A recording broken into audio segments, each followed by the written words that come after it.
Asiem Tenesiaya, Tenesialoa, Diamond Point, Konesqui, Tenitsina Musqueam. Hello, respected friends, relatives. My name is Diamond Point, and I'm a member of Musqueam and a student here at UBC in the Faculty of Education. And today I am going to be talking with all of you about the 77 banners and 5 yellow cedar canoe paddles that I designed for the Soundings exhibition at the Belkin. Before we get started, I do also want to acknowledge and thank Elder Larry Grant from Musqueam as well as Jill Campbell. So the two of them really supported and guided me throughout the whole kind of process of this work, and then also, you know, with my concept and really sharing knowledge with me. And so I'm very appreciative of that, and I just want to acknowledge that. So before we actually go and look at the banners, I thought that I would share with you the paddle design at first. So this is one of 5 yellow cedar paddles that were actually in the gallery during Soundings. And so this is yellow cedar. Yellow cedar is very light, and it's a much smaller tree than red cedar. And just a little bit about the design elements in there. So we use 3 main design elements. This trigon shape, we have a crescent shape, and then, you know, circle shape. And so this design that's actually on the paddle is more of an abstract design.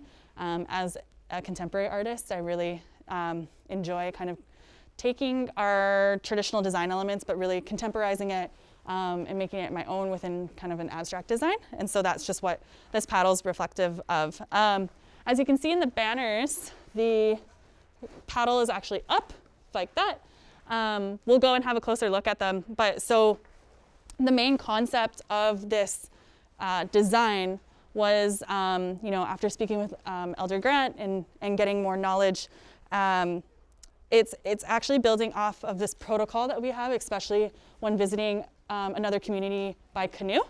And so when you're approaching another community, traditionally you would, before you were welcomed ashore, you would stop and hold all your paddles up. And so everybody in the canoe would be holding their paddles up, and that was to show respect. It was to show that we want to be welcomed in. And so part of that protocol, and when I'm talking about protocol, I'm talking about, you know, the ways in which you conduct yourself or understandings of how you behave or conduct yourself. And so protocol is very, very important within many Coast Salish communities.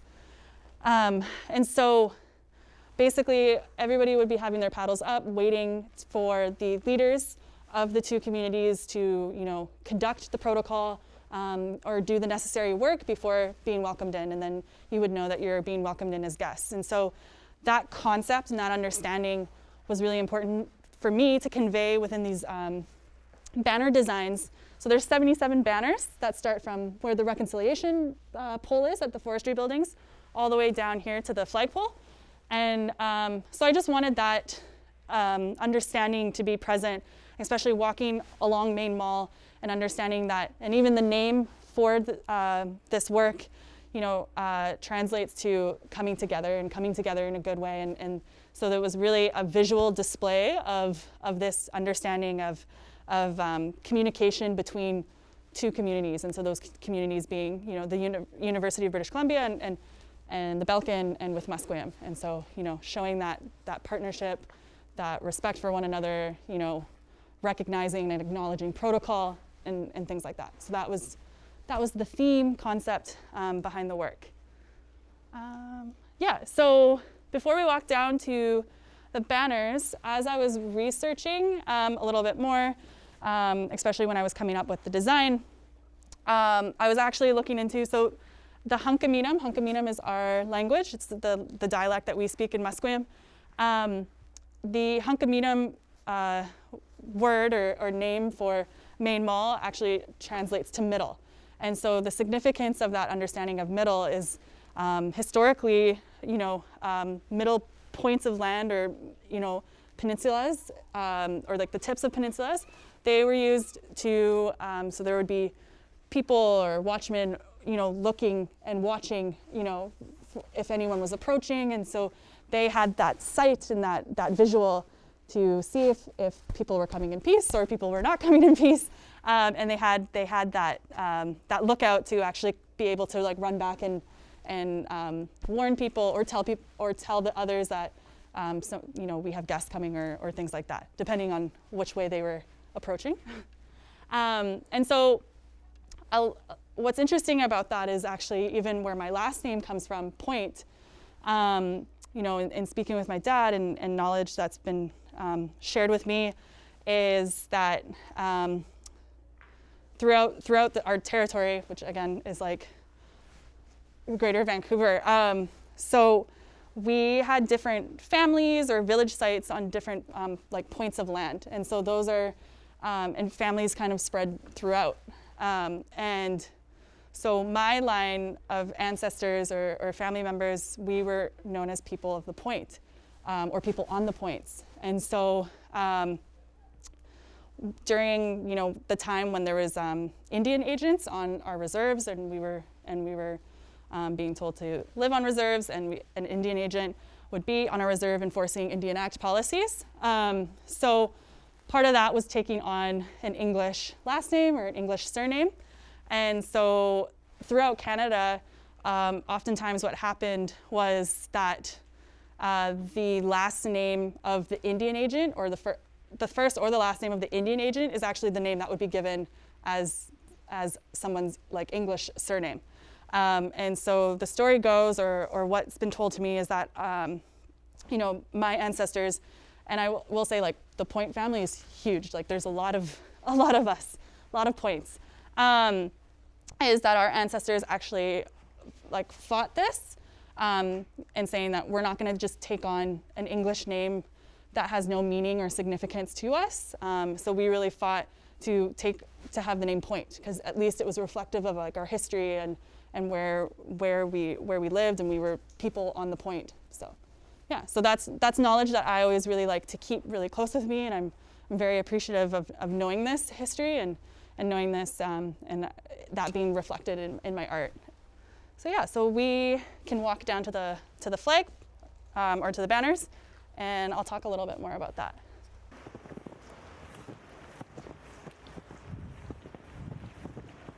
So the 77 banners, they go all the way to where the reconciliation pole is, and so that's actually where they start.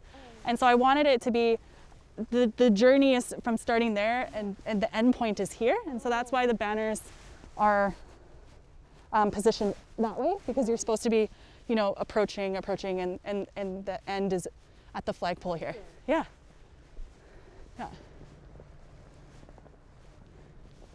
And so that's what I was talking about with, ЛniməЛ. So that's our language for middle.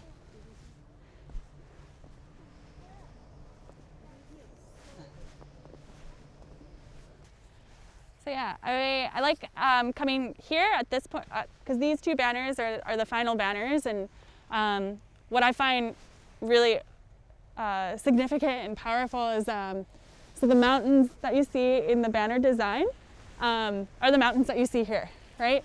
And so when we go back to that history of the tips or the points of kind of peninsulas or land, and being able to have that surveillance and lookout, especially historically seeing other people approaching, you have that time to go and warn or tell people that there's someone approaching. And so if visitors were coming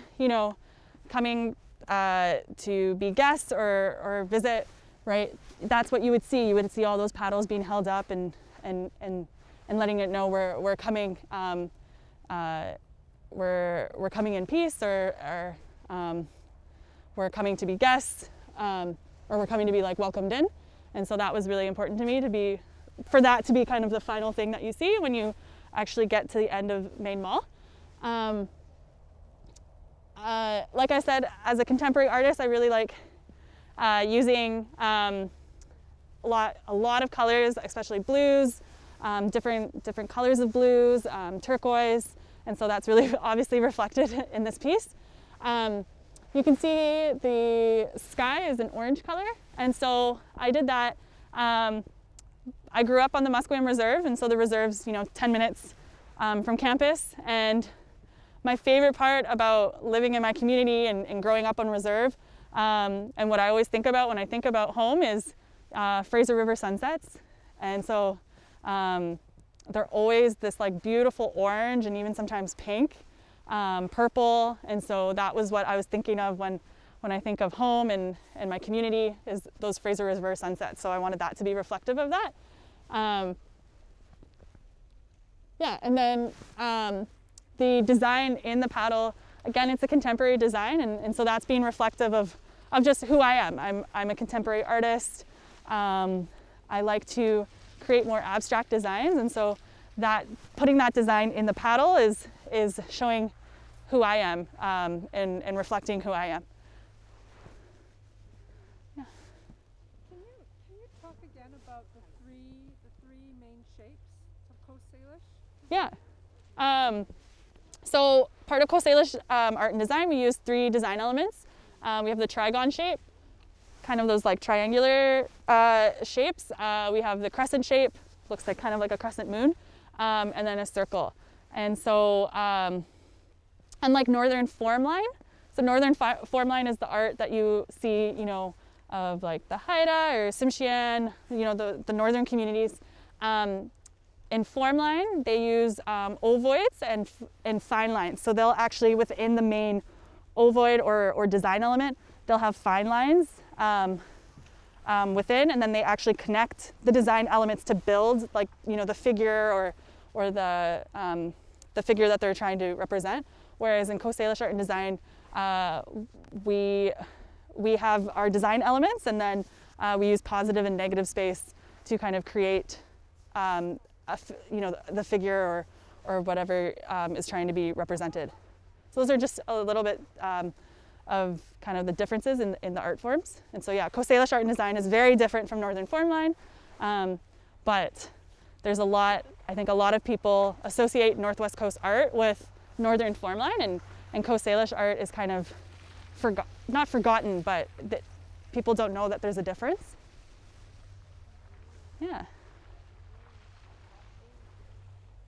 Very different colors. Yeah. Is there any like representation on that? I just wanted to show like just kind of the variation in the mountains. If I kind of did it all one color, I just kind of wanted to show that like overlapping, like how you could kind of see the heights of, yeah.